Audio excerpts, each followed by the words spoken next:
Hi, it's Christina again from Ninja Pirate, and today we are going to learn how to overgrip a staff.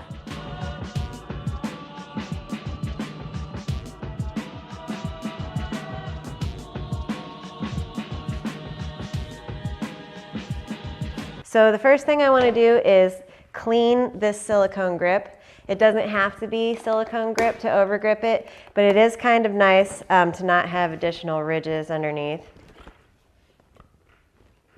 Now the overgrip is my second favorite grip. I really prefer the silicone, but sometimes when it's July or August and it's really, really humid outside, I could use some grip that stands up to moisture. A little bit of moisture on silicone tends to make it feel more tacky if you wipe it down with a rag, but puddles of moisture on any grip are going to make things slide. Well, almost any grip. On the overgrip that I have here, you can just run it under a faucet and still spin it on your body and it'll grip just fine. For a 3/4 inch staff, you're going to want approximately 3.1 inches of grip per every inch of grip area that you have that needs covered. I have 22.5 inches in a straight line on this staff that I want to cover in overgrip. So the 3.1 inch made just under 6 feet of overgrip that I needed. If you're doing a 7/8 inch staff, possibly a dragon center, you're going to need more like 3.5 inches of grip per 1 inch of straight down your shaft.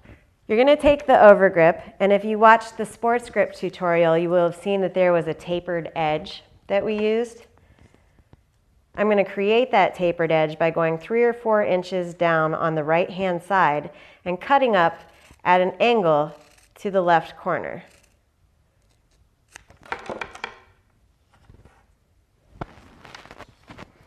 For overgripping, I start at the very top of the staff instead of the center and just go all the way down and remark the center after I'm done. This stuff can be a little weird to work with if you take all of the paper backing off. So the overgrip is very thin and doesn't add a lot of weight, but because of that, it makes it a bit floppy. And if you don't keep the paper backing on it, it can be a little more difficult to work with. So I fold it over and lay my fingers on top of it and pull it as I go down the staff instead of pulling a whole bunch off at once. I lay the tapered edge at the top of the piece that I want to grip. And then I wrap around to just barely overlap it. Now the difference between this and sports grip is that you don't want to overlap the edges. You actually want to butt them up against one another. If you do your calculations for grip and you put it on and you run short, then you're probably overlapping these two edges instead of lying them flush, one against the other, to where you almost, well, you really in most places can't at all feel that there's even a seam there. Sometimes there's a bit of adhesive that sticks up in the seam that you can rub off with your thumb. I am pulling the grip down with an even amount of pressure, but far less pressure than what I used for the sports grip. This grip will tear if you pull it too hard.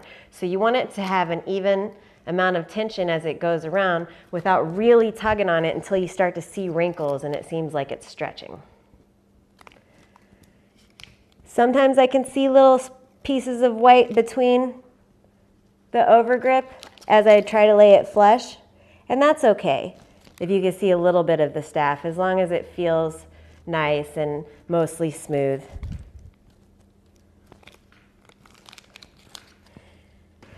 So when I get to the end, the same as with the sports grip, I'm going to mark across where the grip meets when I want it to end. In some cases, you may want to measure down from the end of your staff.